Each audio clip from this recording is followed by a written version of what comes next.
I think.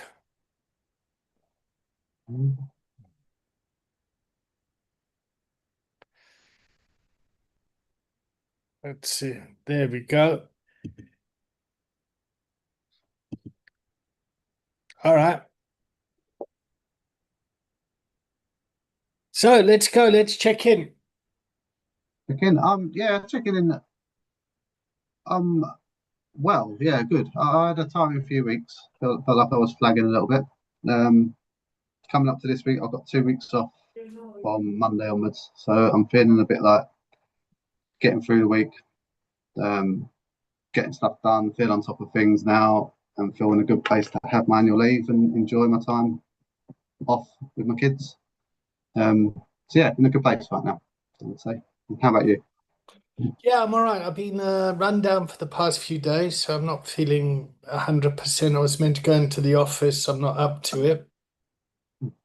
Yeah, and it feels like this wave of students is starting to drop off now as they start to complete. So, and the Irish people are off on doing another training today, so they're not here today. Paresh is going to come in half an hour's time. And I'm not sure where Olivia is or Marcus or anyone else. Mm. Um, yeah, but so where are you with the training? How many classes have you done now? Um, I was just looking. I think this is my 17th. 17th. Yeah, Okay. yeah. So I've got 3 more to go on this one. Just give me 1 second. Yeah, nice.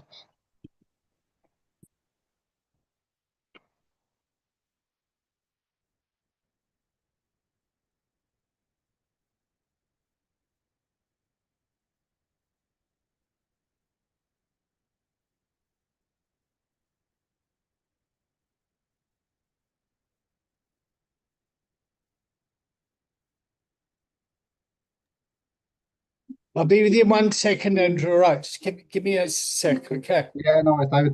Okay.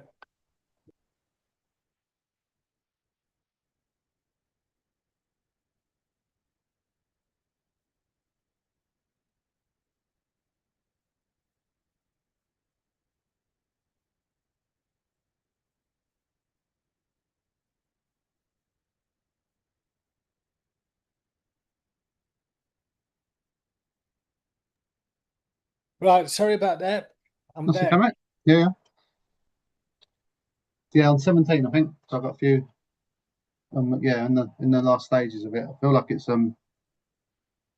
yeah, kind of been a bit hit and miss the last few weeks with attendance and stuff. I'm having to I had that little run of attending all the time, but I felt like it's probably done me quite good just to miss a couple of weeks and come back in Yeah, a bit later okay. on. Yeah. All right. So the way the training goes is, are you doing the online self-study stuff? You're going to have you clicked through that? I finished it. Yeah, yeah, Okay, cool. So yeah, you've done all that, and you would have got a certificate at the end of that. yeah. Send that to me. Okay. And so we got the conversation, the continuum, the system, yeah, the 4Q model, and now the container. Yep. So Yep. you're up to here. You must be about here now, this area. Yeah. Yep. So the container is checking and contracting, blah, blah, blah, and then getting agenda, action, and accountability at the end. Yep. And to continuously to move forward. So we're trying to move people forward to a culture of resilience. Yep. To move away from a culture of adversity. So you're always trying to get, because we work in the space of positive psychology or wellness, it's like you're good. What's going to be the next step? What's going to be better? And if people are dropping into a culture of adversity, how can we support them and get them out of it? Because life's ups and downs all the time. And when they are in a culture of adversity, how can we keep them safe as well? Because it's naive to think that life's just rah, rah, rah. You know, it's highs and lows. Yeah, I'm coming across a few people that have been struggling lately with it, with bits and bobs. I think, like for us, the gambling, the World Cup played a big part with people going through the struggle with the adverts and all that. So it's yeah, we contract for 8 sessions generally. We are flexible with it, but I'm getting a few people that come into the end and then suddenly hitting this bit of a problem, and I suppose something I can bring to the containers to ask around like that bit around if you feel like you're coming to 8 sessions and they might be struggling, it's yeah, extending them on and how to approach that end of it is what I have, I say struggled with, but been questioning myself a little bit with over the past month or so. That makes sense. So here's you and your mentee. Yep. Yeah. And you get contracted for 8 sessions. Yep. Yeah. Somebody pays for that. Yep. Because they're paying for your time. They don't pay for that because you're a charity. Yeah. Yeah. All right. So you build rapport with them and they grow and your relationship changes. Yep. Now, at the 8th session, how do you terminate? So all being well, there's pre-warnings with it. So you lay it out at the start, say there's 8 sessions. When you get to session 6, I'll generally say, right, your last couple of sessions, what do you want to work on? And then session 7, another reminder saying this is your last session at session 8. And then session 8 generally will be, they're in a good place. There'll be a relapse prevention plan, along with sort of just a reflection on how they've been and what struggles they got going forward. With letting them know that if they do feel like they're struggling in the future, there's the option to come back and have a couple of sessions or go into group coaching. Okay, So so you go on an arc with them. yeah, Yep. yeah, All right. Now the conversation towards this part, yeah, is about, okay, we're coming to an end. yeah, Yeah. And for them, they might be moving down towards a culture of adversity. mhm, It's like, oh, fuck, I'm going to lose this person that's been supportive in my life. yeah, In the beginning, it's like, oh, yeah, this is great. We're learning new things. Fantastic. Oh, this is wonderful. Yeah. And oh, shit, I'm going to be left on my own. What's going to happen? Yep. So if you just look at the container like that, all right. So part of your safeguarding, for want of a better word, is when this person's by themselves now, yeah, you're not there anymore. There's an option for you to be brought back in. Yep. Okay. How long is that? I guess it's they can refer themselves back in at any point, really, if they're struggling.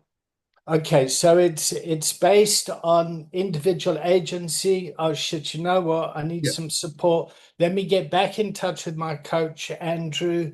Let me recontract with him, see if I can have some continuation. So you meet your mentee or your coachee or your client or your customer or service user or member of the committee, whatever that, yeah. yeah, Say you meet Fred. Yeah. yeah. And okay, well let's recontract. Okay. What I would do is I would like you can recontract any time during the session. Yeah. Okay. Like sometimes people start here and then they'll go, well, you know what I came for first? I want something else. Yeah. Yeah, yeah. Okay. So what's the money situation? So the money situation, I guess, for me, it's about capacity within my working day. So I'm contracted to do 35 hours a week. Okay. If I can fit people into my calendar, say my caseload is it is not so high, I've got capacity to potentially see people for longer. But my only concern with that is potentially people that have been through the service when I've had a higher caseload aren't potentially getting the same service as the people that don't. So there's a bit of like, Dance. yeah. So I feel maybe a little bit, if someone's wanting that support moving forward, I'm more likely to say not more than no if I've got a higher caseload than if I've got a lesser Yeah, yeah, caseload, yeah, yeah, yeah. which seems unfair in a lot of ways. Yeah. So But from an ethical financial point of view, you've yeah, got slots. yeah, Okay, I'm contracted to 35 hours a week. Of that 35 hours, say 25 is seeing one-on-one, and in that 25, I have a caseload of 10. Yeah, or a yeah, caseload of 20 or whatever. yeah, Yeah. So you're at capacity at that. Now, there's outside systemic pressure for you to get numbers and to push people through. Yeah. There's also pressure that people need to move on. yeah. Yeah. It's like you've come to school, you've learned the curriculum, go out into the marketplace and work now. Yeah. Some people just want to hang around at school and have the breaks and the school dinners and continue to play kiss chase or ring and run or whatever it is. Do you know what I mean? It's like Those are the days, eh? Yeah, those for the day. Yeah, but life's not like that. It's continuously moving. All right. One thing as a coach is you need to see, is this client moving? Yeah. If the person comes every single week and talks about the same thing and they're stuck, it's out of our scope of practice. You need to go and see a psychologist, a psychiatrist, a therapist that can, like each week you go there and you talk about whatever. Yeah. An ethical coaching space is, guys, we're here to win the World Cup. Yeah. Yeah, you need to be the top player on the field. If you're not on the field, then you need to be on the benches. Yeah, you need to be fit on the benches because you might be called in any time. But we got to bring it home. yeah, I'm just going with a metaphor, but you know, but I'm just placing it in that space because it's very easy to get sucked into the woundology of it. yeah. Yeah. Okay. Now, here's a psychological thing that happens though. Because you've been on a journey with them and you've been consistent and all this sort of stuff, you've built rapport, you've built relationship, you've built trust, you've built intimacy. And a lot of the stuff that has been buried starts to come up because you've got a strong relationship now. Yeah. So it's quite normal for the big stuff to start coming out towards the end of the session. Mm, Yeah. yeah, And it's like in therapy, you'll be seeing a patient. Yeah. And you've got an hour with them, and at 50 minutes, they start to talk about how they were abused as a child. So they drop this bomb in the center. Yep, they burst into tears, and then the therapist is sitting there going, "Sorry, I'm afraid our session's come to an end." Yep. The therapist feels, "Oh my God, that's so hard for me." The patient feels, "Oh my God, I've been kicked out." But subconsciously, the bomb has been dropped into the center because the patient kind of knows this is coming to an end, and the therapist knows that, like, okay, well, I have to close this off because I'm bound by clinical time and best practice. mm, Yeah. yeah. I can relate to that. Yeah. Okay, so that's just something that happens in the field. Yeah, Mm, and that's why in the coaching space we're very flexible. Oh, you need some more time? Sure, take some more time. Yeah, we need to finish early. Let's finish early. Yeah, but we remain in our scope of practice. Yeah. So what you need to decide as an organization is, guys, we're going to get people that are coming up to the end of their sessions, Yeah, we're going to have to take into account that sometimes the real stuff that needs to be worked on is going to come up towards the end of the session. How do we help with transition? Mm. Yep, it's a wonderful topic we're talking about. It is, yeah. Yeah, and I think from my point of view, or a coach point of view, or any therapist, you know, you want to leave it, whether it be an end of the session or an um, end of the coaching sessions overall. You want to leave it in a better place than when he started. And when they drop this bomb in, it's like I feel like it's worse than when it started. But that's just like you say, it's not necessarily. It's not your fault. It's just one of those things that you So, so, so, so, so be careful of thinking Mm, like here you are as a coach and someone leaves a session high. Oh, that's a good session. They leave the session low. Oh, that's a bad session. mm, Stay solid. Yep. If they leave high, don't go, oh, I'm a good coach, they've left high. Oh, I'm a shit coach, they left bad. Yep. And I mean, obviously, you've got to take into account if the guy says, fuck, I feel so shit, I'm going to go and leave and jump off a bridge, then you're yeah, going to fucking jump in there. yeah, yeah, yeah, Yeah. Yeah. And if the guy goes, oh, I feel so high, I'm going to go to my ex-wife's work and propose to her now because I've stopped gambling and I want to get my life together and I love her and the kids and I'm going to run to her. It might be, whoa, mate, whoa, slow down. Do you know what I mean? You like yeah, yeah, you need to use your professional judgment here. yeah, Yeah, like you've become a professional. You've received specialized training in this. You're not just fucking Andrew, the ex-gambler with some lived experience. You are showing up as a professional, and in my professional judgment, I've felt I've needed to step in here. Yep. And I've got a team behind me to help me. Yep. So Richie, or who's your boss? Well, from a safeguarding point of view, it'd be Stacey. Would be the one that Stacey, goes. Yeah, okay. yeah, Stacey, listen here. I've come to session 7 with Fred. Yep, I've spoken about it in supervision or whatever. My concern is that it's good to carry on with a couple more sessions. Do I have your sign off here for that? Yep. Just so you're not making decisions alone. yeah, And people that are in private practice, they start getting money for the person being in the seat. yeah. So an ethical thing is, oh, Andrew, I think you need more coaching. Yeah, you Mm. better come back next week. Yeah. Oh, you're not quite right to get out there. Yeah. Suddenly, that bomb at the end of the session is actually a good thing because they're thinking I can do that next session. That's more money. Yeah, yeah, Exactly, yeah, exactly. mm, So now we're starting to look in the place of ethics. Yeah. mm, And this is where the 4Q model comes in. IQ, EQ, SQ, and PQ. Yeah. And what we're talking about there is spiritual intelligence. Yeah. Because it's actually quite dishonest of you to keep someone sick so you get more money. Do you know what I mean? I mean, that's just wrong, bro. yeah.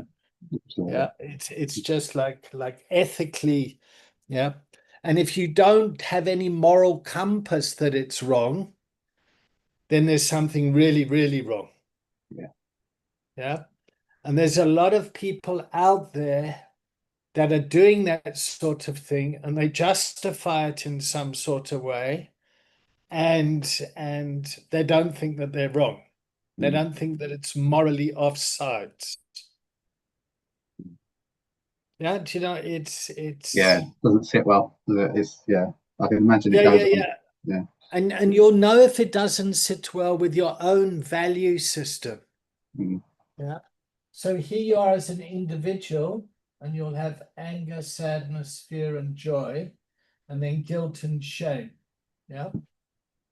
And if you have no shame about making money off people's suffering, mm, then we got a problem.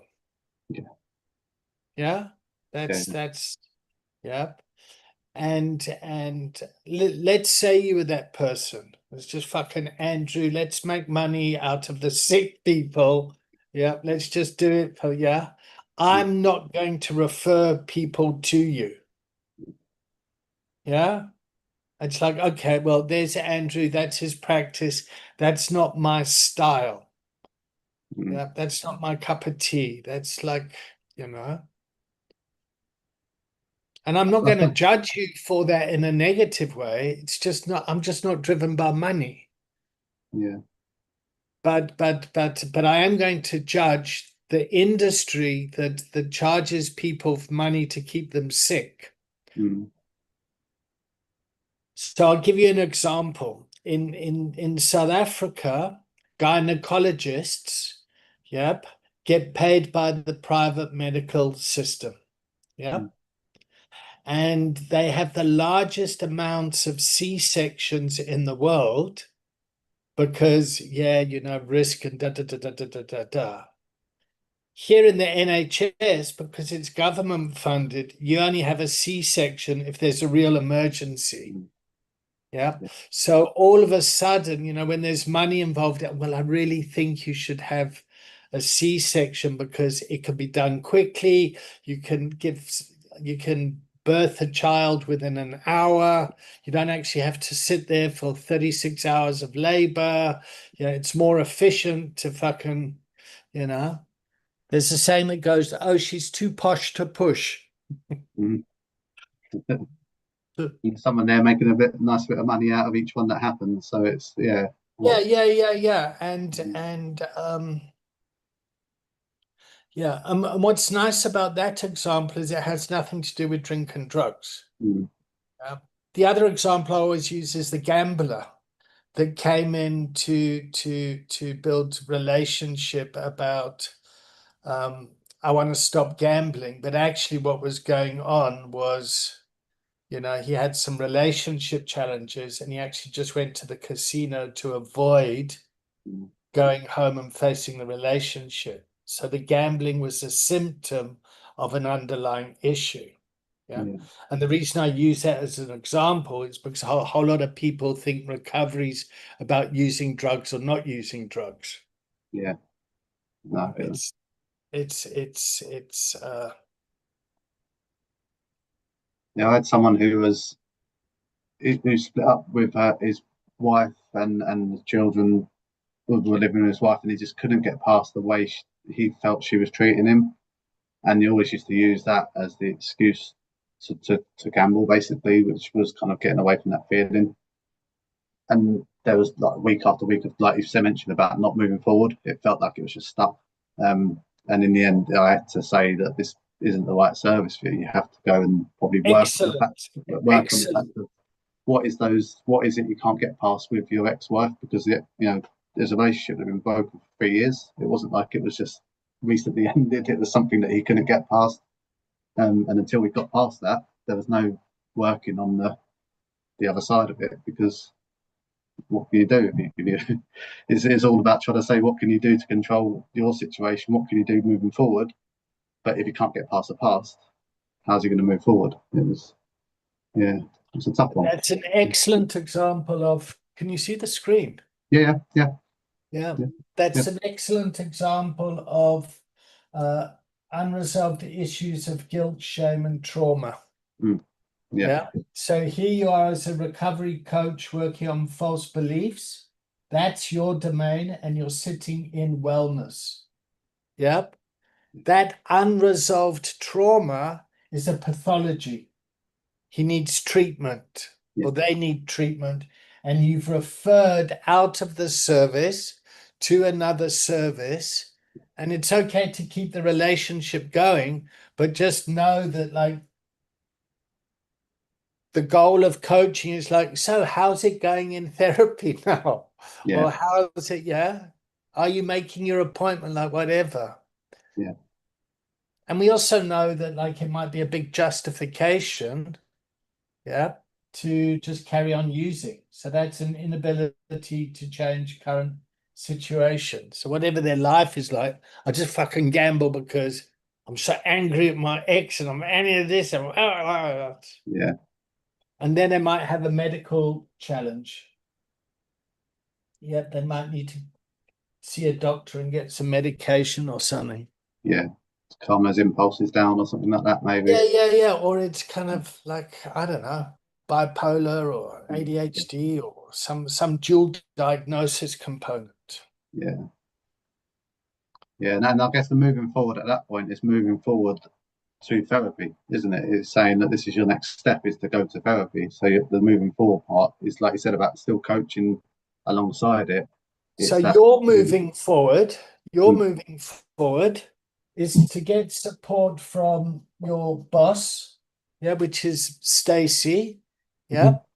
So like, okay, for me and for your feelings and spiritual intelligence and political intelligence, then for them is to take their emotional stuff to therapy, for want of a better word. Like there's deep-seated stuff there that I'm not serving you in my role. My role is to get you the best help and service. yeah, Yeah. So that's a great thing to do. So in your network of professionals, so that's political intelligence, that's building relationships with I don't know, the police, NHS, therapists, whatever. yeah, I mean, the amount of people that come from the 12-step space and mhm, then tell people they need to get off their psych meds because it's taking drugs, it's just fucking yeah, dangerous. yeah, Yeah. Oh, you're not really in recovery. You're not really, oh, you use it like fuck. Yep. And there's a whole lot of people that go to doctors and manipulate doctors to get the medications that are legal and mm, don't move on because they're not taking responsibility for their recovery. They're abdicating it to some doctor who yeah. just kind of gives and dispenses. So sorry, I can go all over the place. No, it makes sense. It's like they're wanting someone just to say "fix me, please," and just like a mechanic and a guy. It's like, oh, it's about them trying to fix themselves, isn't it? That's what recovery's about. Is you looking after yourself with a bit of support alongside you. But I suppose going back to that, line I said about who's going back into therapy due to his ex-wife. If going back to what we said earlier, if I was getting paid for each session and there was that non-ethical approach, you would be like, I'll just keep him here. I Yeah, can yeah, live. I'll keep. Keep Yeah, with yeah. the, Let's talk yeah, about the injustice of your wife yeah, and what cow she was, and your mm, anger's appropriate. And fucking yeah, see you next week. yeah. You're still gambling, so you still need my support. Yeah, you Yeah, carry it yeah, yeah. on. Yeah, yeah, Keep mm, colluding with your client's yeah, pathology. Yeah, yeah, and maybe in this case, the person's, there's some sort of psychological thing that's keeping them hooked in the behavior because there's a huge payoff around it. mm, So if like, I mean, maybe the person's narcissism is preventing them from seeing that they're actually a shit dad and a selfish husband that, mm, you know, just, uh, I mean, I got to own the fact, like me coming into recovery, I'm a complete workaholic. mm, So I don't like my relationships with my kids are still around me, fucking being there, but not really being there. Like I'm mm, still on the fucking phone. Like, okay, I've put my phone. Now I'm connecting with you, but my head's still going. It's like fuck. yeah. And then it's like, geez, guys, I'm doing my best here, and I know it's not good enough, and it will never be good enough. But I'm, I'm, I'm trying here. Recognizing it, isn't it, and being aware of it to be able to try. And that's what I guess coaching is about, isn't it? It's trying to create when you've got that awareness, what can I do with that awareness and moving forward with it? It's fucking hard, isn't it? Like It's it's fucking just hard. yeah, Yeah. there's no way of there's not a button you can press to go right. That's it. That life's perfect. It's constant work, and um, I say to people in recovery, a lot of it is there's all that stopping gambling. Do what you can to stop gambling. Ultimately, then you get into recovery, and then you realise recovery is about living your life and just working on aspects of your life moving forward. accept that's what everyone needs to do. It's not just about recovery from addiction or whatever. It's about working out how to live your life, because addiction just stops you living your life for so long. Yeah. Well, addiction is a prison. Yeah, Yeah, and then it's about recovering what you lost. yeah, Yeah, and what is it that you lost? yeah, I mean, for me, I think what I'm trying to recover is the innocence and joy of childhood. mm, When I didn't give a fuck about money or any of that sort of stuff, career. I was just like, hey, we can watch telly now and play, and we can do this, and just living in the moment, yeah. you know, just kind of like, I don't know. But it's different for everyone, isn't it? Yeah, that's the thing, and that's what we mentioned about the 12 steps. It's like, well, recovery isn't a one size fits all. You can't just do it all the same way. Everyone has a different way of doing it. Well, the thing about the 12 steps is it's spiritual principles. Mm, Yeah. And everyone, if you can live with spiritual principles, you'll have a much better life. yeah, Now, the fellowships have become a type of institution that teach people about spiritual principles. okay, Yeah. The trouble is the individuals in the institutions become quite dogmatic or start to push their stuff onto you around mm, what that looks like. So it's like Christian crusaders, going off and causing shit in the name of, yep, or kind of fundamentalists. yeah. Yeah. Oh, Marlon, look at you. I just woke up. Nice to see you. Nice to see you. Your beard's thicker or darker. Or have you dyed your hair? Or have you got a filter? I've Or is definitely not dyed my hair, no. no? Okay, Going but grey. maybe your hair's just growing. Yeah, it's growing quick. I've not had it cut for 10 days. I normally have it cut every week. Oh, okay, cool. I All normally have right, longer though. all right. Andrew, do you want to check Marlon in? Yeah, yeah. How are you checking in, Marlon? Um, Hi Andrew. I'm checking in. Yeah, I've just half asleep. I've just woke up from a power nap. But yeah, now I'm feeling really good. Looking forward to the session. But David didn't ask me about my hair, so I'm a bit jealous about that. Do you want to summarize the session for him? Yeah, of So, course, yeah. Marlon, what we've been talking about is and blah blah blah. Blah. Yeah, we've had a good conversation about looking at ending sessions around, yeah, where we're contracted for how many sessions, what happens towards the end of those sessions. And a lot of the time, the delegate client, whatever you want to call them, will potentially drop a bomb near the end of a session or near the end of the coaching sessions, and how to deal with that, and around the ethical side of it, of what to do, whether to move them on to a different service, and if you're getting paid to keep them, whether to certain people might want to keep them in that service as well. So there's a lot around the ending and how to deal with sort of from an ethical point of view, plus a process point of view. Cool. How are you doing, Marlon? Is this class number 9 for you? 9 in an hour. 9 in an hour? No, 9, and then on one of the sessions it got cut. So like, yeah, 9 in an hour Oh, okay. and So you're one coming hour. up to halfway. Yes, Yeah. yeah, yeah, Okay. So you're coming up to 20 hours. yes. Yeah. Okay. All right. So 20 hours, you'd be a peer recovery specialist. Yeah. You have a good idea of what it's like, a culture of recovery is like.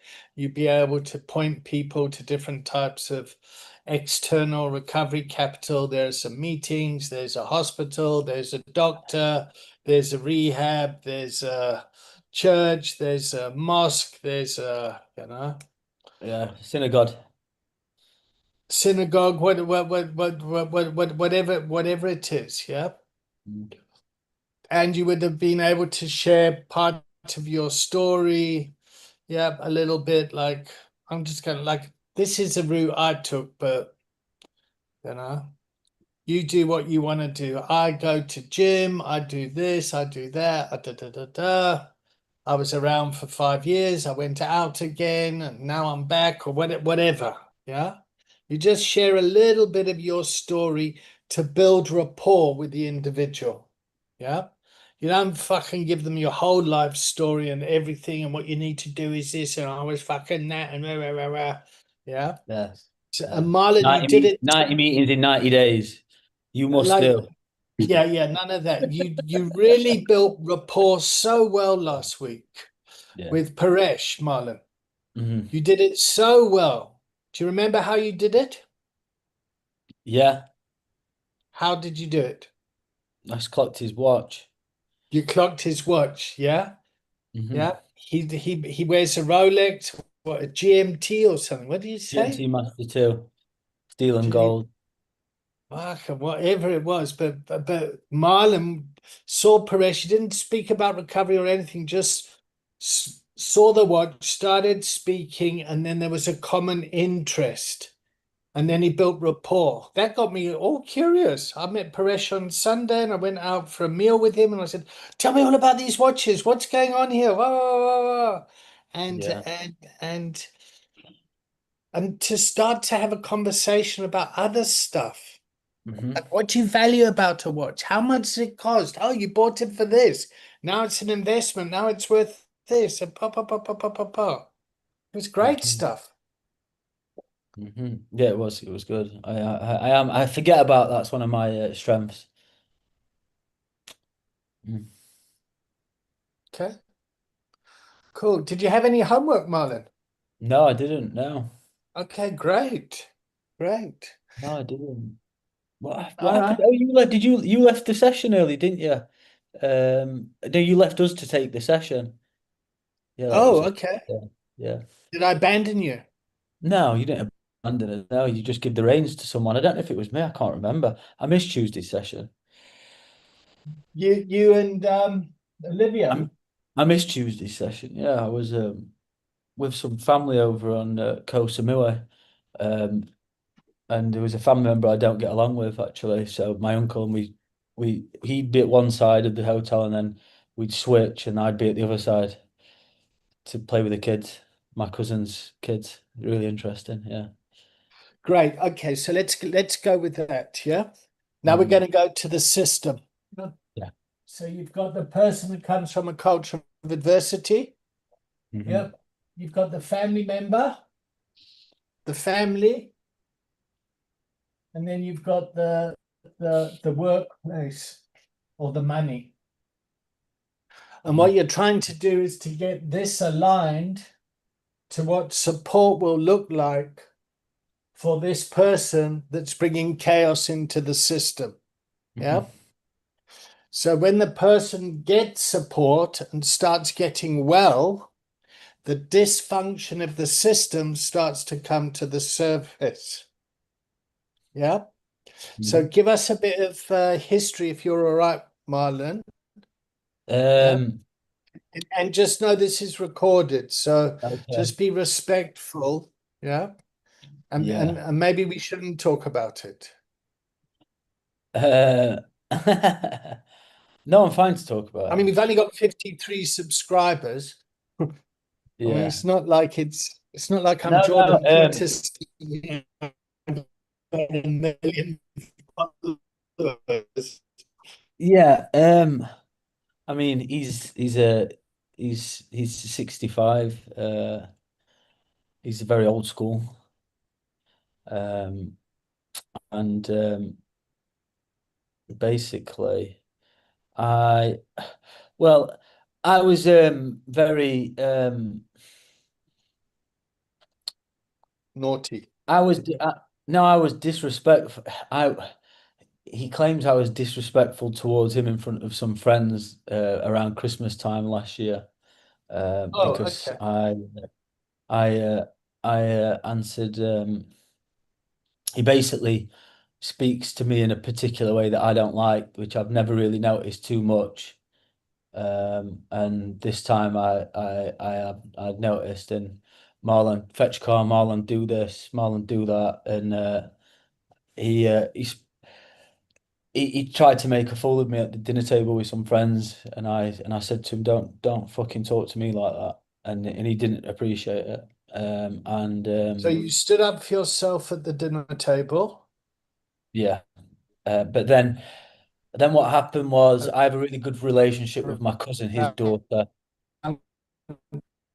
Pardon? The signal's going. Is he? I think David's signal's Time going as well. to Yeah. Yeah. you had a good relationship with your, Pardon? did you say cousin? Oh yeah, it's his daughter. Yeah, I've got a good relationship with her. Basically, I thought it was. I was staying at one of his places in Thailand, at the other side of Thailand, and after this discussion, after this incident, he called me around to his house the next day and basically said, "Don't speak to me like that. I did this for you. Did this. You're staying in my one of my properties. Da da da da da." And I was like, yeah, all right. Just nodded my head towards him. Cool, fair enough. Yeah. It's easy just to go along with it. And I went along with it and didn't speak to him for quite a while after, for a few months. And then he decided to uh I was coming up to my 9 months of sobriety, and my cousin must have been away with him and singing my praises. And then he decided to tell my cousin, actually, when around Christmas time when I went to go and see him, I was messing around with with women, whatever, you know. And my cousin rang me up and said, I thought that you was fully clean, because sex is a part of my story. So she sort of asked me questions like, are you actually clean? Like, have you picked up? Are you doing this and that? And then, I sort of then was like, oh, that was really interesting how your dad's felt that it's necessary to bring this stuff to the surface. If it was coming from a place of care, then Yeah. I'd really appreciate it. But Marlon, let's just pause for a second. Yeah. yeah, yeah, First of all, I really want to acknowledge you for bringing this live situation here. mhm, Yeah. mhm, Okay. So on the one side, you were getting support, but we helped you with this. And the other side is you've got a good relationship with your cousin and blah, blah, blah. Yeah. And now they've gotten together, yep, and mhm, judged what recovery looks like for you. yeah, Yep. yeah, And in your recovery out there, you've gone out and done what you've done. Yep. mhm, In the world. Yep. And mhm. people are judging that. And you feel like, fuck.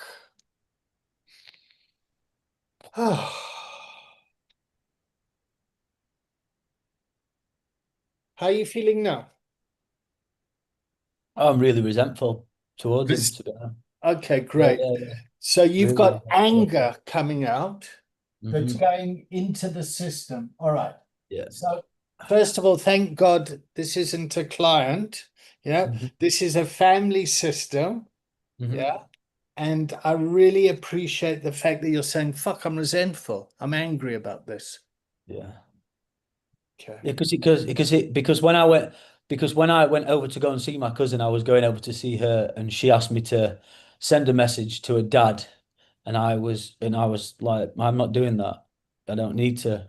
I don't need to message him. I don't need to talk to him. I don't need to. I'm coming over to see you. She's like, I just want us all to get along. And she kept pursuing me, and and my cousin's very much like that. She's very, she likes to resolve situations, but this is a situation it's this the relationship's fractured, and it's better for me personally. It's better it stays that way, because I just don't see eye to eye with him. It's forever in conflict. There's always something going off. We're disagreeing. Our opinions are totally different. Morals are totally different. We're just not aligned, and I'm all right with that. And anyway, I ended up sending a message to him that she formulated for me to send to him. And then I sort of like shut her up. And then I just got an horrific message back, you know, bringing up stuff from a long time ago that was blown out of proportion. And he said, I've had my say. That's it. He crossed it off. and I was fuming. I was waking up in the night wanting to send, reply. And, I had these great, I'd start typing in the middle of the night and just wanting to retaliate, retaliate. And I didn't end up, and I went over. I sort of parked it up. I went over, and yeah, when I'd be around the pool with her and the kids, he'd go off out with his partner, and then he'd text her saying I'm coming back, and then I'd move to the top of the pool, and it was just all fucking really fucked up. It was really fucked up. Yeah. So it was like that was When too. you laugh like that and smile, what do you realize? Um, I'm laughing because my purpose, I was coming over to see I just part of me was chaos, and I sort of enjoyed it, but I was enjoying sort of at the same time like sticking up for myself by being like, I'm not scared of you, I'm not afraid of you. Like, I'm coming over to see your daughter. This is just ridiculous, That's why I was laughing. Yeah, don't really know, to be fair. It's quite embarrassing, to be honest. I went Yeah. over with a friend and she was like, "Wow, this is mental."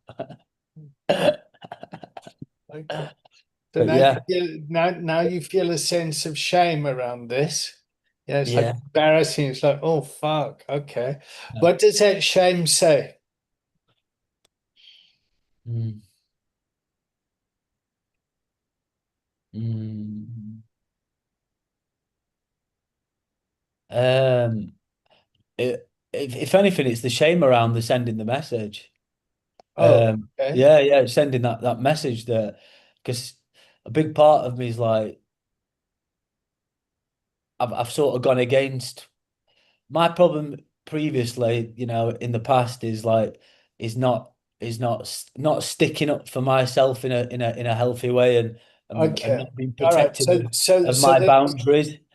the Right. truth is you sold yourself out by sending a message that wasn't real. Yeah, yeah, yeah, yeah, exactly. Yeah, okay, Exactly. cool. So you Yeah, bang on betrayed that. yourself. Yeah. Yeah, okay. All right. So a value inside of yourself is to look after yourself. Mm, yeah. Okay. Protect my energy So you let yourself down. and protect my recovery, to be honest. Yeah, okay. And even to the extent of like I probably shouldn't have even gone across. Yeah, okay, cool. Okay. Like, But and that's, the truth is I should never have gone. yeah, I should never have gone because I was just winding myself up, to be honest. It was like, I can laugh and joke it off all I want, but I was really, winding myself up, and I didn't even want to go over, even though, Okay. So what caused you to go over? I felt, what's the word? Guilt, Andrew, I'm so loving this conversation. Huh? Me too. guilt, Yeah, yeah. guilt. I went over on guilt. Guilt. Yeah. Okay. I Guilt. felt guilty because I'd spoken to her for a while before, um, So your and not relationship with your cousin. and the kids, Yeah, yeah, and they've yeah. come. They haven't purposely come to see me. Well, they were coming close towards me because they normally go to another part of Thailand where her dad lives. But the fact that they're all the way over in Thailand and they're from the UK and they're half an hour boat away from me, it was like, I must go and see them. It'd be really out of order if I didn't. But Okay, at the cool. So same you were time, split between, in fact, do I look after myself or do I honor the family and our family values and culture by going over because they're in the area and I should go and see them and like fucking, there's an obligation there. but in the same, I've got the conflict is I've got to be really protective of of my boundaries and my own personal recovery, Yeah, okay. you know. And I'm very good at telling other people to be protective of theirs. Yeah, But then me too. Yeah. Isn't it easier to I tell was dying other inside. people how to live when we don't live it ourselves? Yeah, I'm fucking terrible. yeah. So I'm going to relate a bit of my lived experience. Yeah, a couple of weeks ago, there was family come over from the US. They had a function in to celebrate their 50th wedding anniversary. I was in hospital. I should have stayed in the hospital. I wasn't well, but I felt such a duty to get out and to discharge and to go to this function that I didn't really want to go to, but felt that I had to go there. And when I did go there, I felt so out of sorts of being there, and it was fucking difficult. Fucking activates all sorts of shit for me.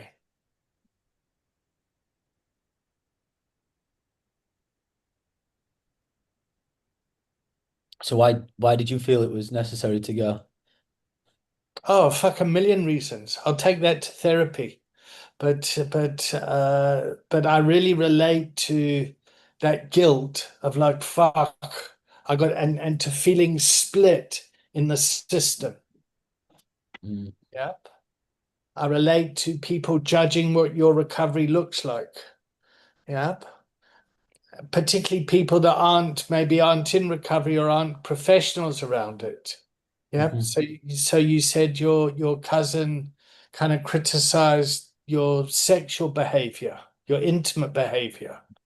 Yeah. Mhm. That's like, I mean, I went out for lunch with one of my mates from that I know from school, and I've been in the recovery industry working as a professional for coming up 30 years. Yeah, and the conversation is the guy still kind of speaking to me as if, as if somehow he knows what it like. There's so much stigma out there, and everyone has an opinion around what recovery is. It's like fucking somebody, they drive a car so they think they can go and advise a Formula One team on how to, yeah. Or somebody watches football and they can decide what England should be, how they should be. Do you know what I mean? It's how are you feeling, Marlon? Did you speak to me then, David? Yeah. I just want to know is my internet fucked? Yeah. Why didn't you guys say something? We did earlier. Andrew did. Yeah, but I thought it fixed itself. It's been better since. Okay, let's try this. Keep going. Um, how do I feel now? I'm still angry, to be honest.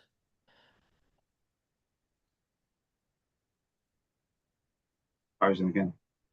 Well, Mm. if you could if that situation was to happen again, they were to come over again, what would you do next time? I I wouldn't go over. Yeah, I wouldn't go. Great question, Andrew.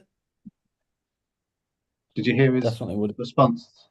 No, Your, no, no. Pardon? I just asked Marlon how he was feeling, and then I didn't hear anything. yeah, did it. I said still angry, and then Andrew said to me, if that was Right. the situation was to arise again, what would you do next? What would you do next time?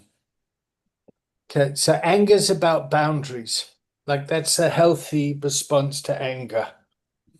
Yeah. Is resentment is when you've swallowed the anger and you talk about the story and you bring it up. La, la, la, la, la, la, yeah. And I struggle with that. I struggle with swallowing anger and people pleasing and all that shit to kind of keep the peace and to do all that and be nice, and but actually it's just dishonest behavior of me. Yeah. Mm. Uh, yeah.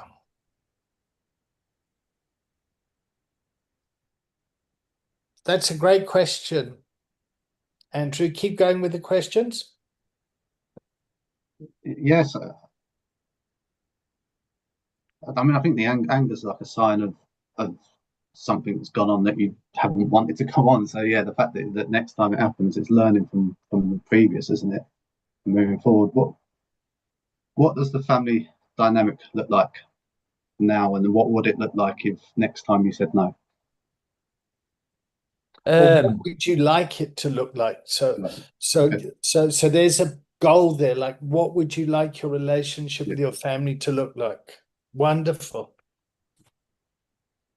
well, I mean, luckily enough, from this situation now, I believe that I like to believe that my cousin wouldn't we wouldn't be in this situation because now she understands where me and her dad are at. Like you know, I constructively explained, you know, because I sent the message that he sent to me to her because she asked for it, and then you know I sort of constructively in a nice enough way explained like you know what what I thought of what he said and how we don't basically align in any type of way. mm, So she knows through knowing me for a long time that you know I won't be you know I'm okay with how that is and he's okay. So we won't be put in that situation again now. You know, I'd like to think that you know. so So with that answer in mind, how does that make you now feel about what happened? if well if I think of it positively, like you know I know it's kind of makes me you know I feel got some like happiness that's coming up that overrides the resentment because I know that you know what she what the what I what I think you know I've managed to explain to myself and point some stuff out to her around my reasons for not wanting a relationship with her dad. Mm, So that's a positive to me, I suppose, if I stick with the positives rather than the negatives. last question, I guess. What lessons have you learned about yourself during this incident? Uh, Boundaries to only do something that I believe's right for me and not for someone else. Basically, don't people please. Yeah, amazing. Tough situation that is hopefully going to make things easier for you going forward. That's what. I hope so. Yes. Thanks for sharing that, Marlon. That's been a great conversation, and yeah, appreciate you sharing. And it's a perfect example of how the systems, yeah, need recovery as well. I mean, I can just see you there, Marlon, like fucking in the family, like, "Ah, I'm texting to the pool, I'm coming. Oh, he's coming to the pool." That those kind of family dynamics that play out. It's like, fuck. I think it's Mhm. great that you can laugh about it and step out of it and value your relationship with your cousin and Mm. just like, yeah, thank you. Oh, I don't feel so alone in my family fuck ups. And I suppose what I can learn from it as well is really like, you know, with like family want to know a lot of the ins and outs, and particular like family members like very much want to like as if like for some like this they seem to be like they open a box of worms but they're not ready for it, and then sometimes I'll overspill and overshare and dump. Do you know what I mean? Without because I you can be too honest, and that's my problem in the past. You know, I'm too honest to people which I shouldn't be too honest with because So like that's you the political intelligence side of things, yeah. Andrew. Yeah. Mm, And a lot of people in recovery, like they're drummed in and we sit around in meetings and talk about our feelings and all that sort of stuff. And then we take it to the outside world and we talk like that. And the outside world's not ready to hear what's being said. Yeah. And yeah, so we need to navigate, like, you know, And obviously it can be weaponized yeah, against you. Yeah. all that stuff. Yeah. So oversharing is something that well, yeah, What does I have got. oversharing mean? Um, like for instance, again, in previous recoveries, I'd be willing. I'd start talking to someone and just randomly just be like I'm in recovery, you know, and it's just really unnecessary. Like now I'm very protective of like, where who and where I share, because I'll just keep sharing, and I suppose that's oversharing. It's like just because you've had a general conversation with someone, it's really unnecessary for me to start telling them, my journey, and where I'm at and the things I'm wanting to do. Someone's not even asked for it. That's to me that's oversharing. It's like, what am I like what am I seeking from this? What am I trying to get from it? And what are you trying to get from it? Well, for validation, like, well done. Oh, well done. Yeah, you're doing good. From whom? I mean, from anyone previously when I've been sharing it, like a pride thing. But I suppose the validation comes back from probably childhood, where I'm forever like seeking validation off my dad. Don't know. That's if I really want to like go that far back. But then I suppose then I have this like this conflict at the same time, because it's sort of important to share, my experience and my role for business purposes, in the sense of like, not many people, like when I have felt really comfortable now, and I have been sharing, for instance, when I was in Dubai meeting people in gyms and stuff, I was sharing my role as a sober companion, as a sober coach. They were really interested. And I know that, same as anything, and however I've gotten in life, I've got business through just having just a fucking off the shot conversation. But So there's a balance. yes. So it's about using discernment when you share your wisdom and your gold. Mhm, Yeah, but not everyone's ready for it. mhm, Do you know, it's it's starting to have that emotional intelligence around, this is the right place to share this stuff. This is not the right environment. mm, This isn't going to be good for me to share in this environment. This might be good for me in the environment. Paresh, that's a nice watch you've got. Blah, blah, blah, blah, blah, blah. Building rapport. mhm. Yeah. Fucking hell, talk of the devil.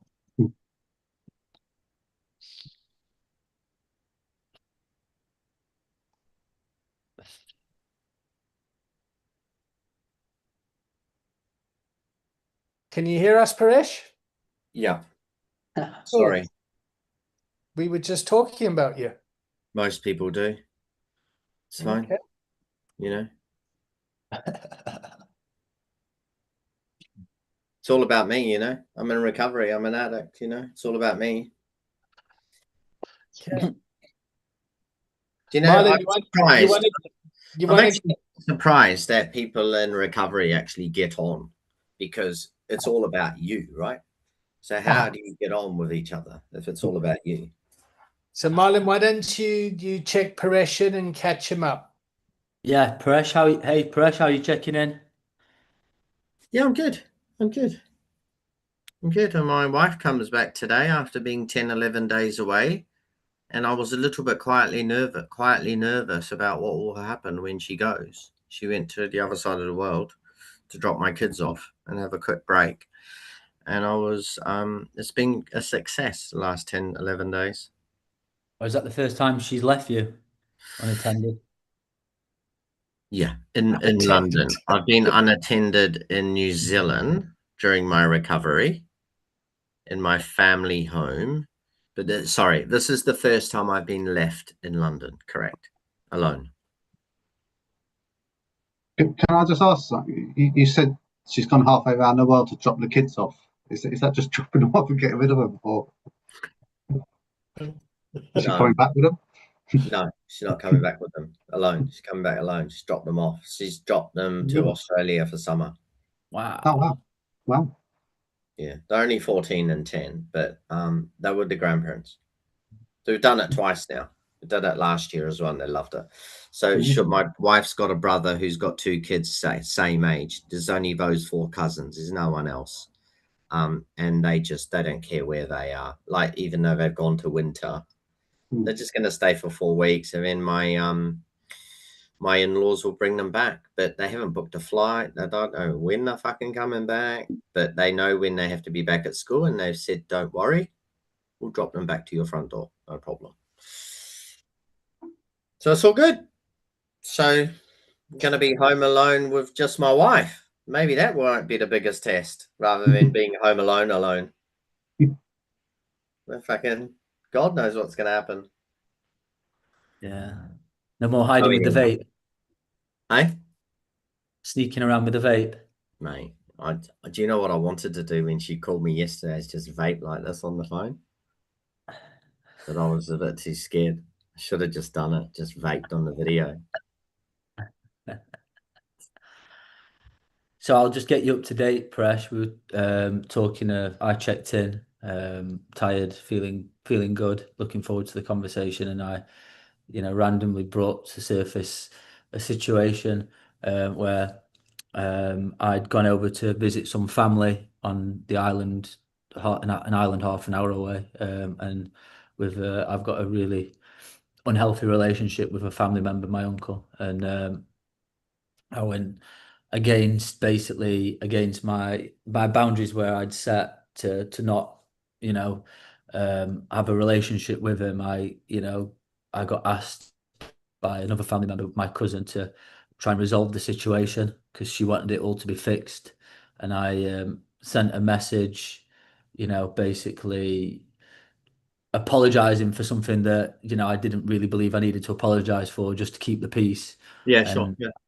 and I received a horrendous message back. And I still went over to the island to go and visit my cousin and the kids. And me and her father, my uncle, we were spending times in the hotel at opposite sides of the hotel, so Yeah. we were crossing paths, which was, quite Who sent you the uncomfortable. horrendous message back? Was it the uncle or the cousin? Yeah, her dad, my Oh, uncle, right. yeah. Okay. Yeah. Yeah. Yeah. But the underlining all that, like I'd gone against my boundaries that I'd created for myself, where I was like fine with not having a relationship with him, and I felt it was really unnecessary to send a message to him anyway. So basically, I'd people pleased, and I'd gone against my own boundaries that I'd set, and I went over there even though I didn't even want to go over there.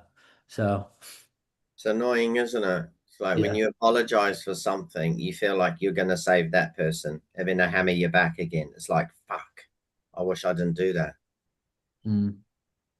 So Mm. Andrew, let's come to you.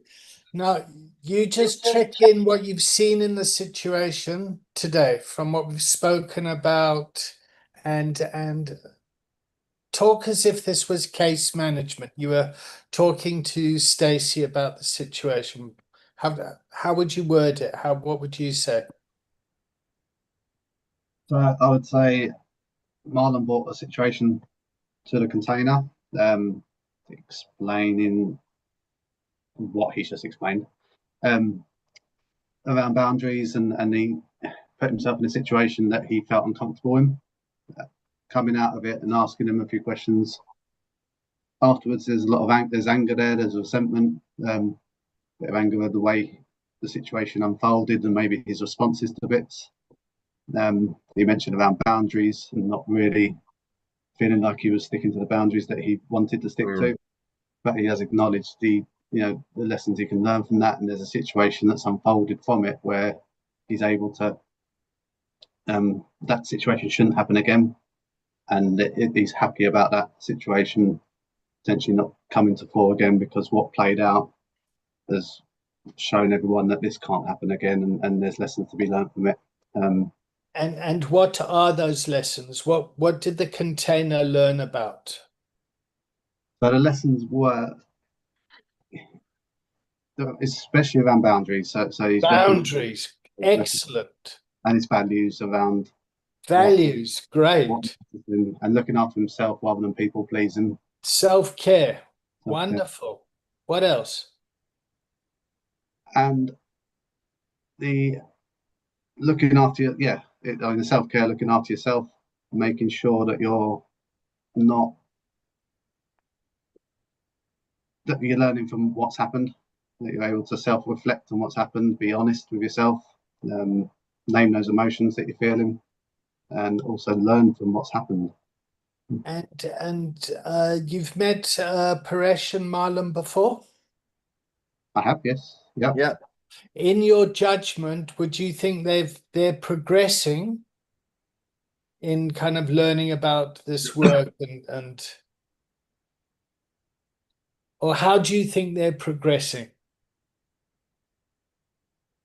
There's a lot of awareness of what goes on. I think Marlon just mentioned about recovery and the fact that he's noticed that he can't use the recovery in every instance. So that awareness to make it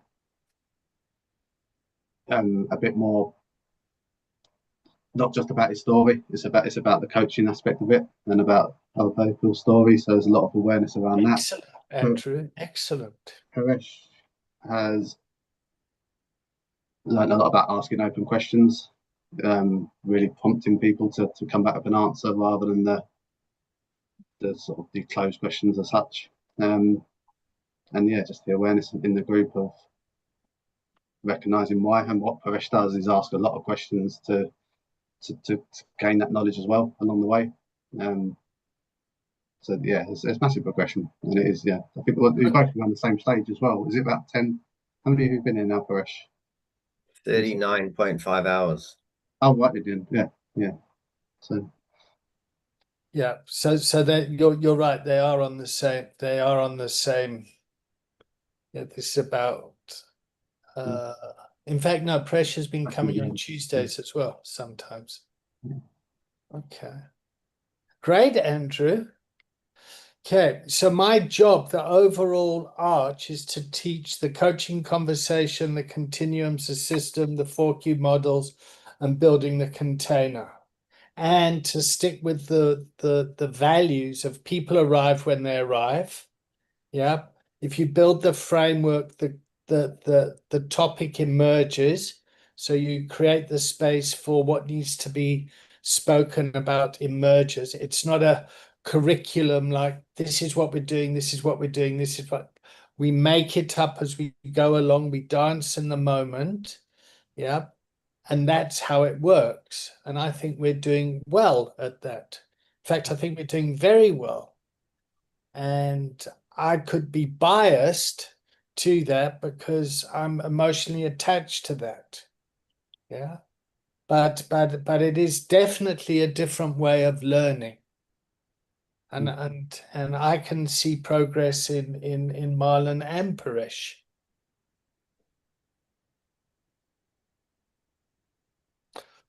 Cool. Okay, we haven't taken a break. Should we take a 5-minute break? We'll yeah. All right. Let's come back at 21 minutes past. yeah, so that.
You look like you're in pain, Paresh. Yeah, why is that? I don't know. I Just don't like know, but your frowning. face is like, oh, I know. I probably need more Botox. probably. My wife didn't give me any. Yeah, I do. Look, all a lot. Yeah, my face is moving. Dentists can do Botox, can't they? Yeah, she does. Yeah, she has a lot of it. So I think she does it because I frown always a lot. So she doesn't want to fucking look at me, look angry all the time. So she injects my forehead, and so yeah. I need to mind doing press. Yeah, come I've never round, had mate. it. Come round, give you a discount. We got a discount at the moment on smart on this amazing smile and Botox. If you spend if you spend 25 grand, you get 2 grand cash back. Oh wow. Yeah. Whose practice is this then? Your wife's? Yeah, it's just a deal I made up just now to get Oh, two nice. grand to get 20 grand, you know? Nice. Kind of crazy, man.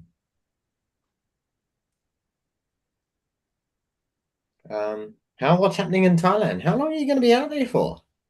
Uh, for a long time. Yeah.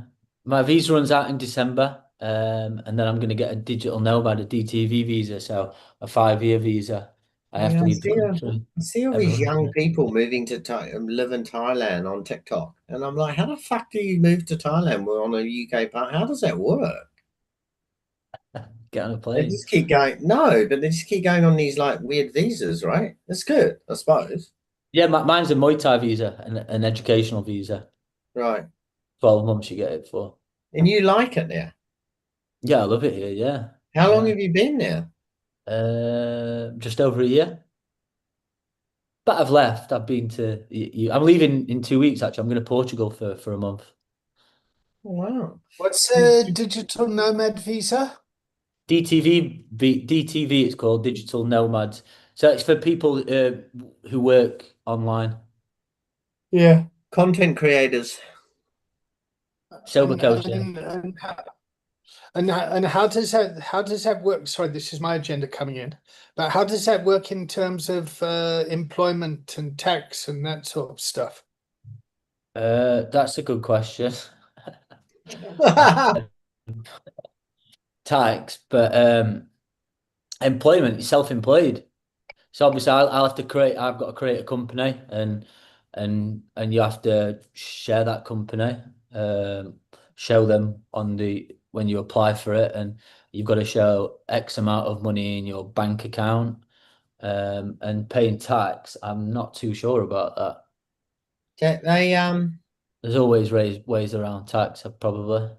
So the reason I'm asking this question is Paresh is getting involved with us in selling the training side, so we can Oh, nice. actually place our product at the right price point. Because I'm fucking terrible at that. I just fucking give it away and come on everyone and just spill value everywhere. And Paresh's skill set is coming to package that. So there's a lot of people that are working online, doing this work, yeah, that will really benefit from being trained, getting properly qualified and being professional out there. So that's what's driving my agenda, Marlon. So I hope you don't mind doing that.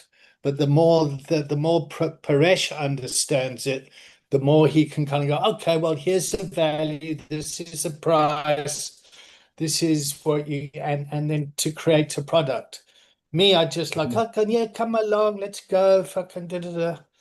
I mean, Paresh's Mhm. words to me was, "I paid fucking 350. You're a fucking fool, David. This is way more." Like, do you know what I mean? I mean, he's Well, if you want I mean, for me personally, when I heard the price, I was instantly in my mind, I was like, is that even like right? Is it legit? Is it something?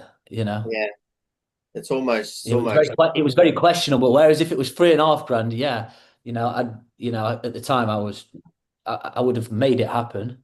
But that would have been like, I would have been still absolutely fine with 3.5 grand, to be honest. Fucking hell.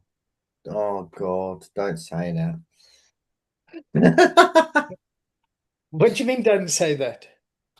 Fuck. 3.5 grand. God. So, Okay. so our Pricing's price. going up. Our, Pricing's going up. well, no, look, I mean, our price is like 5 grand for a 2-year master's. Yep. So people come and Yeah. do this work for 2 years. Yep. And get a mixture of theory, practice, and process. And the quality of the qualification is really what needs to be marketed out there. And so students can go out into the world and to get a return on their money that they've paid for their education. Because a lot of students are paying fucking huge amounts of money for degrees and not able to use it in the workplace. With Andrew's engagement here, he's come from his company, so his company have paid him to come here. Nice. And That 5 grand's not changing then, because obviously that's what I'm working towards. So don't be putting price up on me. no, no. The 5 grand price has been there, but the way that I want to engage with people is fucking come along and try it first, see if it's for you, and then to build up. So there's lots of coaching companies out there that sell people 5, 10, 15 grand packages based on good sales. Like you're going to drive a Ferrari, you're going to do this, and actually people just spend their money and never go off and build coaching practices. So they just get fucking ripped off. And I'm Yeah, yeah. talking life coaching, all sorts of, Oh, I know. Yeah. and I don't want to do that. Mm. So Marlon, come along, try it. It's 350. Yeah, come and try a couple of classes. If you like it, then stick around. And the reason we want to do that is we want people to stick around and do the fucking work. Because it's not actually easy doing this work. You need to be committed. You need to be able to have the fucking balls to look into yourself, which you've just done, Marlon. You've actually just done and said, fucking hell, this is what's going on in my family. This is a dynamic, And that time you spoke about saying where you had to pick up that female client was basically kind of saying, fucking come in here and let's fucking have it off. You were aware of that sexual boundary. It's like, sorry, this is out of my professional role here. Do you know what I mean? So we're actually watching as well for ethical safety. It's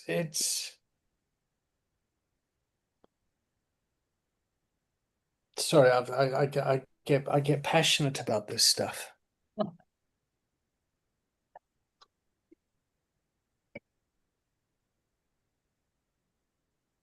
So where should we take the container? We've got half an hour.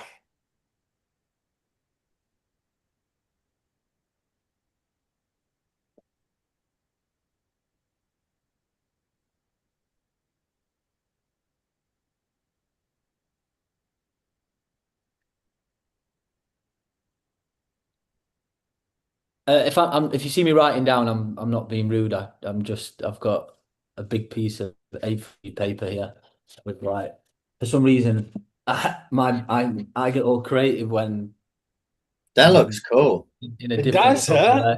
That I looks like so cool. So Marlon, so you've been out there for a year or two, right? So Yes. yeah, why do you like it there? So you went for a Uh, holiday? Did you go for a holiday and then ended up staying? no. I came to rehab out here. Oh, that's right. Yeah, Sorry. I was in Yeah. rehab. I was in residential rehab for 3 months, and it's really weird because in my previous long-term sobrieties, the two before, I'd been to Thailand and loved it, and I was already working in this industry, in the private sector, and I always believed that out here was going to be a place where I'd build like a sanctuary or a like Mm.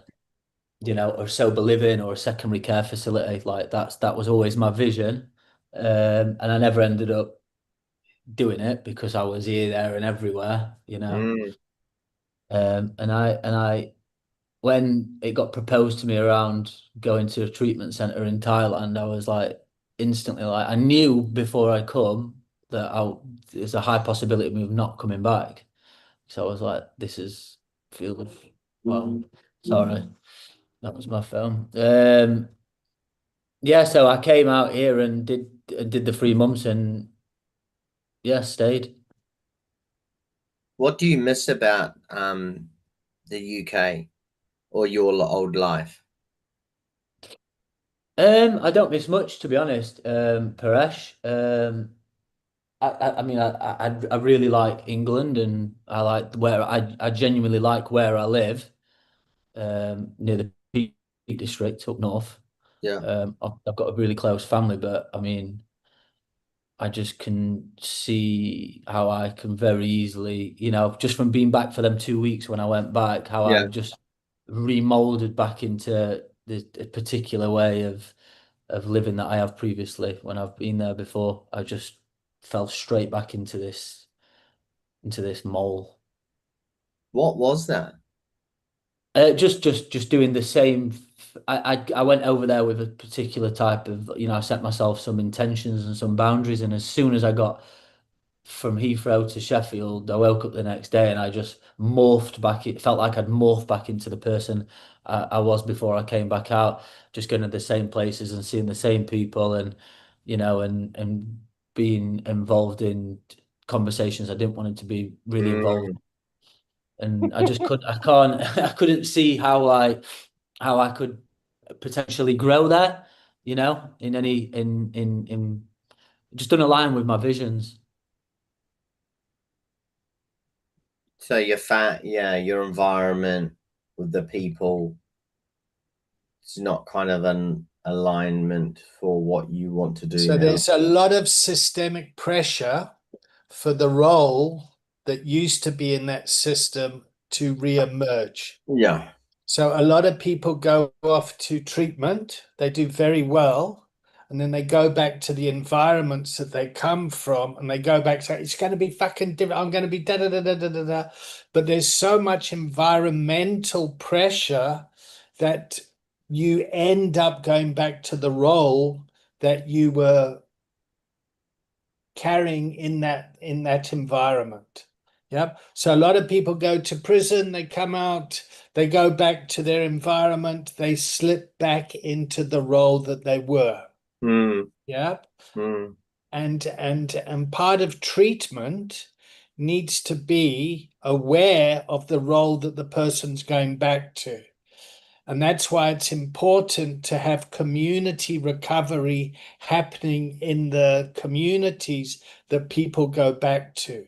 So, like in Middlesbrough, for example, they've invested a lot in community recovery capital where the actual environment is changing a lot more. It's the Ubuntu approach. It's the environment needs to change. It's very hard to kind of be in South Africa and then come back to London and not be a Londoner. Mm. Let's say, so I went through a similar thing really because my life in London wasn't working out too well, right? I was blaming London. I was blaming you hear a lot about this in AA, right? I was blaming my wife. She doesn't fucking do X, Y, and Z. That's why I drink.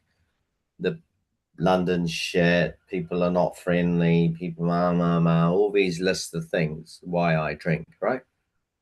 It's all their fault. Then I went to New Zealand and I got sober, right? Finally. I stayed a year because that was a condition of me moving back to London. I had to do 1 year sober. My wife. That's what she wanted. And it's what we agreed, but I could never do it. So I did my 1 year. Magical year number. Once they You do a went to year, then you they'll went be to all right. treatment in New Zealand, No. I've been to rehab twice. in the UK. Yep. One was in the Nightingale for 10 nights, and I was like, I gotta go because I gotta go to work. I gotta pay my bills. So Mhm. that just sounds wrong, right? So Mhm. no.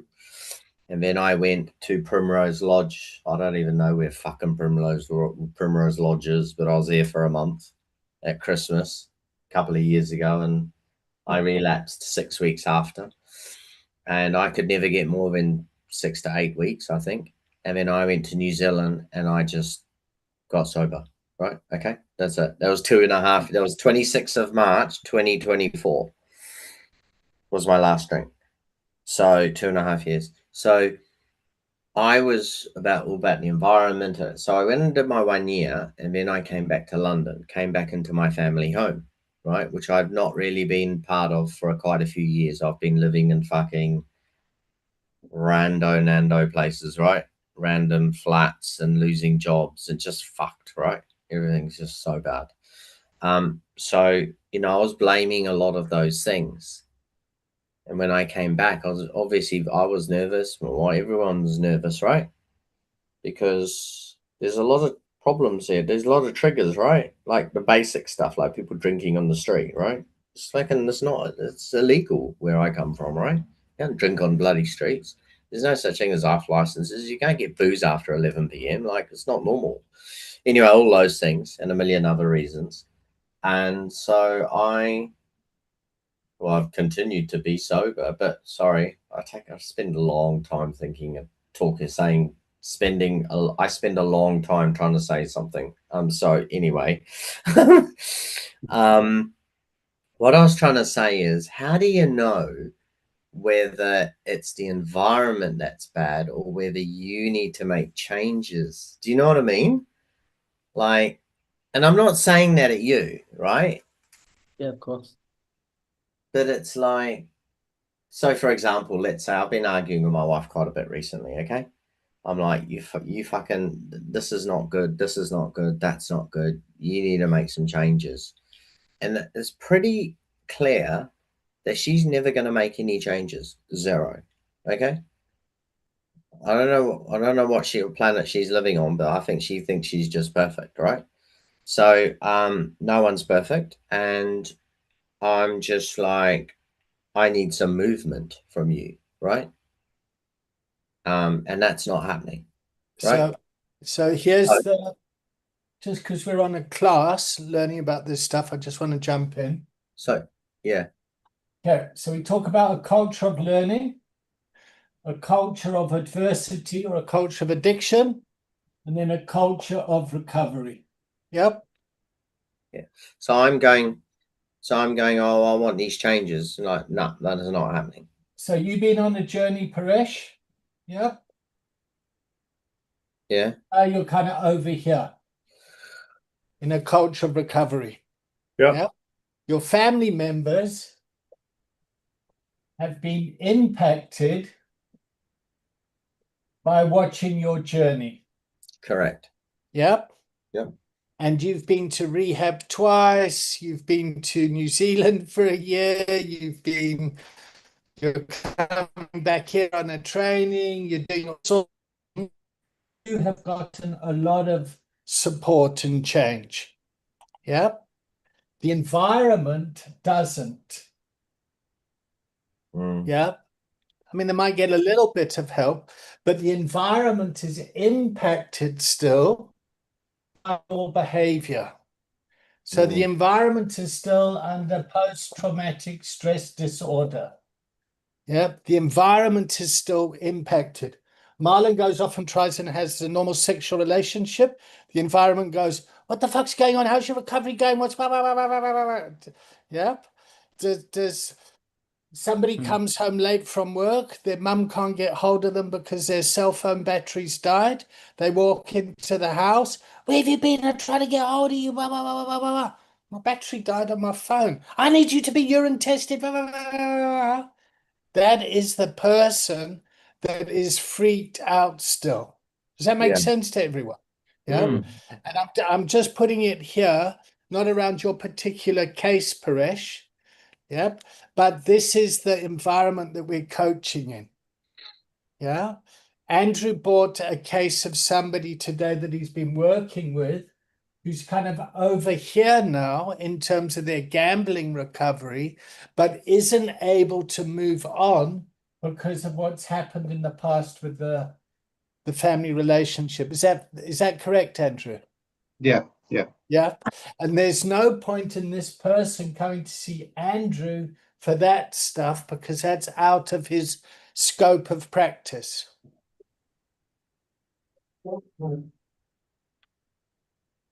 Okay, I feel like we're back on track. Bye, mate. Okay, so this is where Paresh is having an outside phone conversation with the phone he's had to answer, and he's trying to be here as well. And that's cool because we just love him. I'm really sorry. I didn't hear what you said. What did you say? No, we just said you obviously had to answer a call now, and I'm it's so okay. sorry. No, we got you. It's fine. It's absolutely fine. Part of the learning here is for us to be comfortable with the chaos that happens in the container. Yeah. I gotta make this call. Sorry. No problem. Paresh, you want to check out? Yeah. Well, yeah. Okay. Yeah. No. I've You don't have to. You can, created this conversation. I mean, running off. That's not good. all right, so go on mute, switch your Yeah. camera off, take the call, and then come back and check out. We'll carry on. Oh, how are you doing, Andrew? How are you doing, Marlon? I'm doing. I'm enjoying this container. Yeah, it's been really good. And I think what we just spoke about is exactly kind of linking it back to Marlon earlier. The bit that I hope you're thankful for and that you've probably seen is the fact that that environment you dip back into for a bit, but you're able to take yourself back out of it, which must be that's the best. Because I see a lot of people coming out of rehab and going back into that environment that they can't escape from. They're getting so there's no way out for them in that situation, but you've created another environment for yourself to be able to go to, which must be amazing. Yeah. And that's where Epic, what's you called now? Recover Together. That's where Recover Together works. Mm. Yeah, but you're in this environment. Yeah. So people that have come out of treatment, they go here, they see you there, and they interact with their families. Mm. Yeah. So that's where your organization is placed. Ideally, there's support for the family members as well if they want it, but a lot of people don't feel like they need the support because they see it as a them problem rather than a. And what's the advantage of blaming someone else?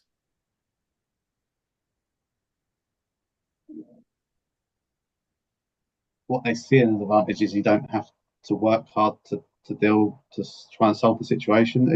It's yeah. Exactly. I don't have to work on my shit because I can blame someone else. Yeah. Oh, I don't need to do that. That was fucking you. Mm. Yeah. And then that just tells us that the person here is actually like, fuck, I got to go to do recovery as well. Mm. I've got to kind of work on my own stuff. I got to take responsibility for me and what's going on. A lot of people don't want to do that. Mm. Oh, that touchy-feely stuff. What the fuck?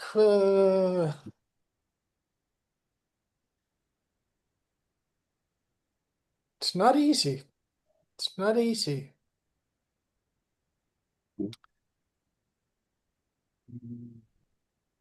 Marlon, how you doing? I'm good. I'm just looking at my A3 piece of paper, just trying to think of things to write down. Okay. I've just got like just names for coaching because I'm gonna be having a landing page and platform, and then Oh, great. Okay. Instagram content ideas. So I just keep brainstorming and writing stuff down. Okay, Marlon, do me a favor while you're here. Yeah. Take your phone and go to dccmobile.maunitech.com. I want to see if that works. www.d DCC Maunitech, no www, just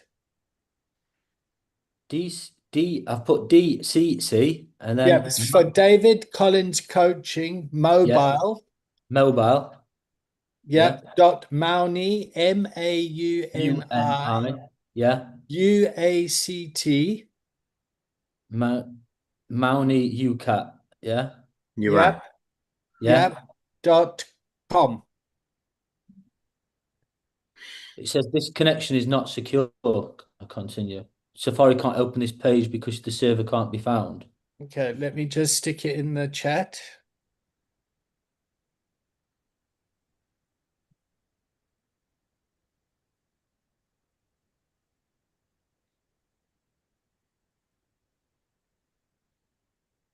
Is that opening for you, look? Yeah. Oh yeah. Okay, so That's just sign in there. sign in. Sign into. I'm not a member of this, am I? Sign to. No. This is what I'm working on. Okay, your recovery in Pocket. Sign into DCC. This is what Paresh is going to be selling for $5,000. Oh, nice. Yeah. So as soon as you click sign up, he's going to send you an invoice. You know what? Actually, do you know what? Do you know What? what? Because you're on the coaching and that, we can do it for 3.5 if you send the payment. Well done, Paresh. So, but it's the offer expires at midnight. So 3.5, which is the number you wanted to pay, and if it can, I could deduct the 350 that you've already paid, so make it 3,250 by midnight. We're done.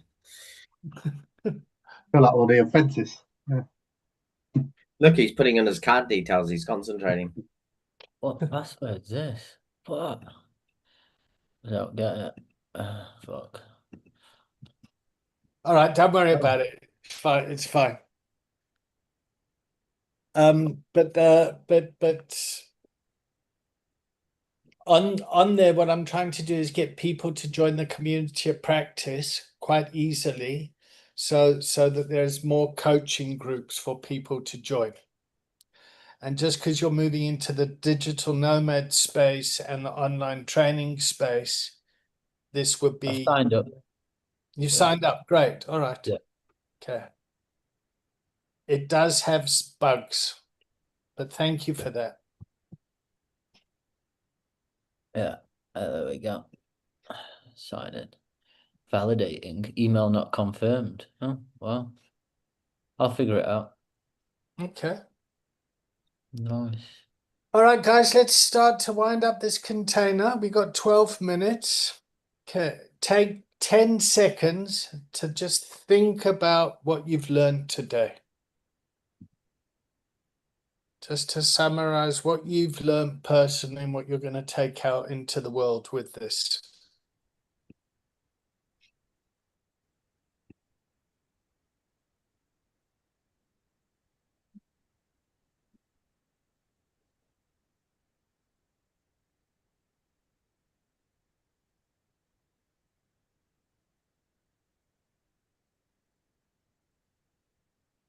And once you've done that, think about what your homework is to take you to the next step.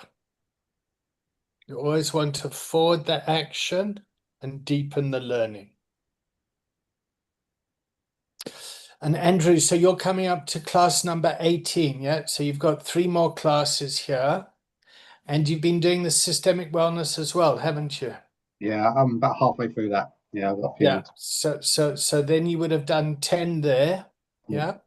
And at the end of that, you'll be a systemic wellness practitioner, a professional recovery coach, and a peer support specialist. Yeah. And your area has been in recovery after gambling harm. Yeah. Yeah. Great. Okay. And that cost your organization 1,100. Oh, Yeah. So cheap. yes. Yeah, but that's the I mean, it's a charity, for fuck's sakes. What is? Where Andrew works. No. All right. And he's being paid by essentially the gambling levy that casinos are being charged, gambling industry is being charged, which goes to the NHS. Yeah. So the NHS is that's correct, isn't it? Not currently. We're not getting funded by them at the moment, so we get our funding elsewhere. Yeah. Okay, but sorry, okay, but that's where it's epic restart. Yep. Started by the industry having to show that part of their money was going to gambling harm. Yeah. Yep. That's how it started. Then the regulators came in to make sure that casinos were following that. And then regulation then went off and to government, and government said, okay, we're now going to enforce a levy to casinos. Yep. So casinos have to now pay this by law. Yep. And the money that's coming from that levy, the NHS have said, we will handle that money. Yep. But we will not work with organizations that are receiving money from industry. Yep. And hence you've had to rebrand so the world knows that you're not getting money from industry because there was a legacy connection. Yeah. From my perspective, what's happened is the recovery stuff has moved into the treatment world. It's dropped from the wellness sector into the treatment sector.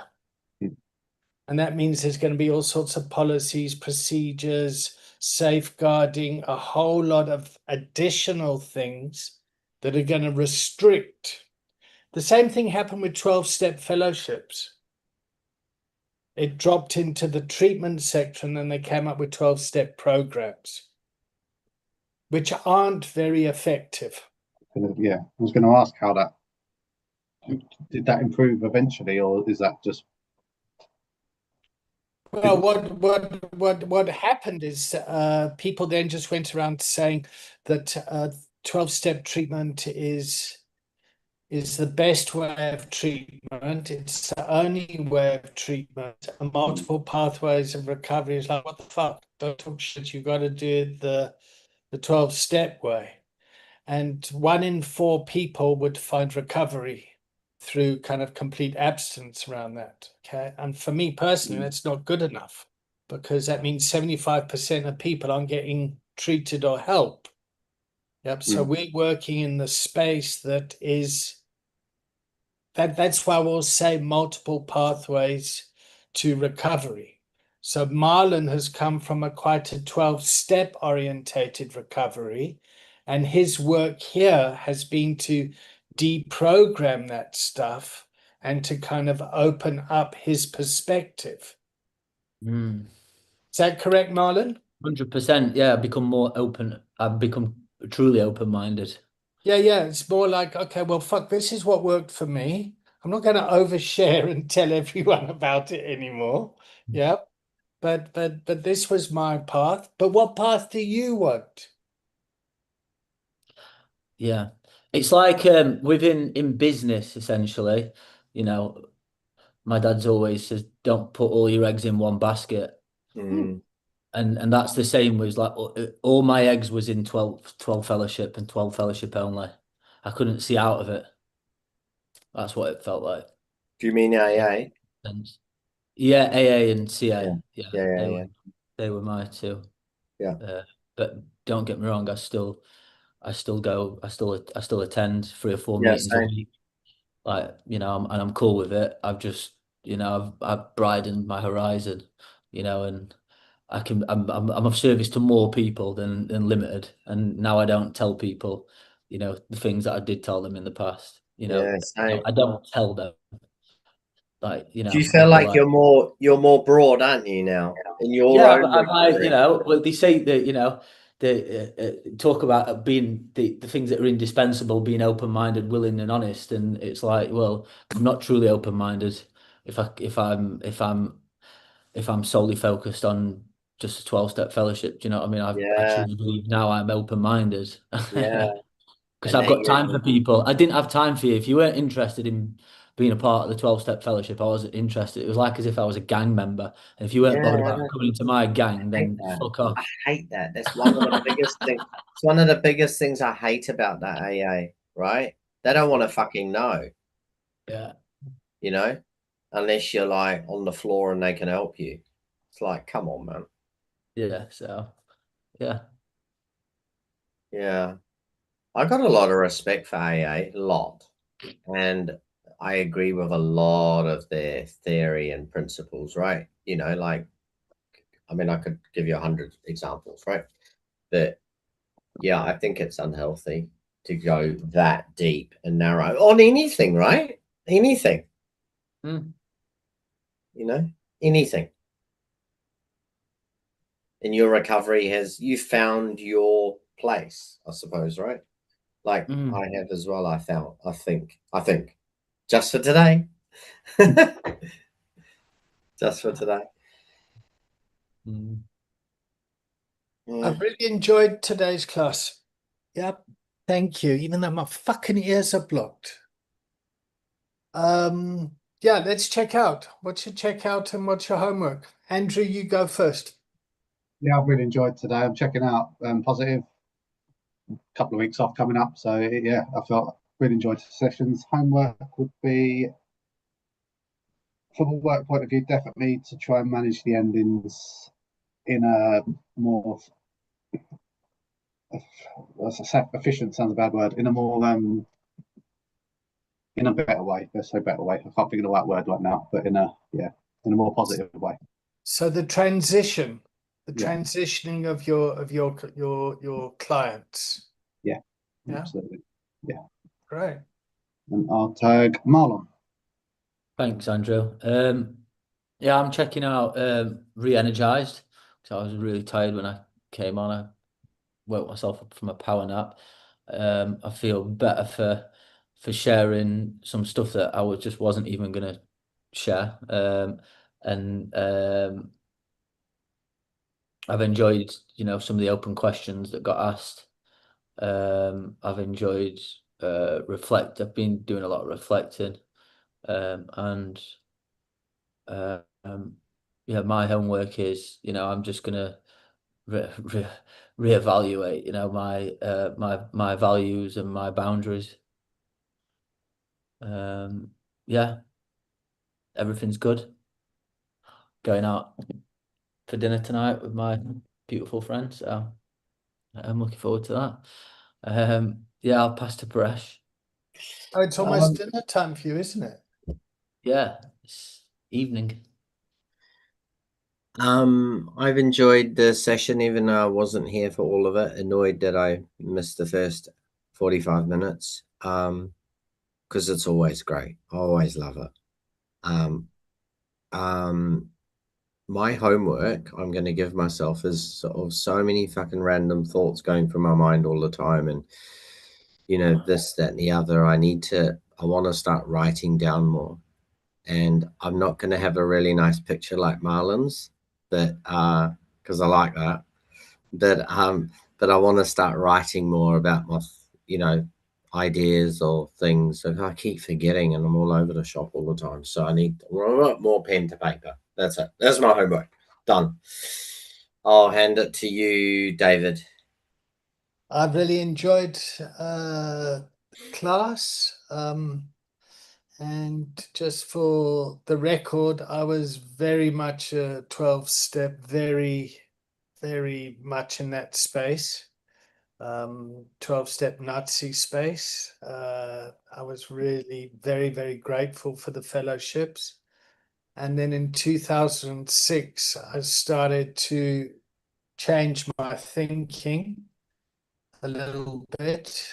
And then when I did the coaching stuff, I thought, wow, this would be really good for the patients at the clinic.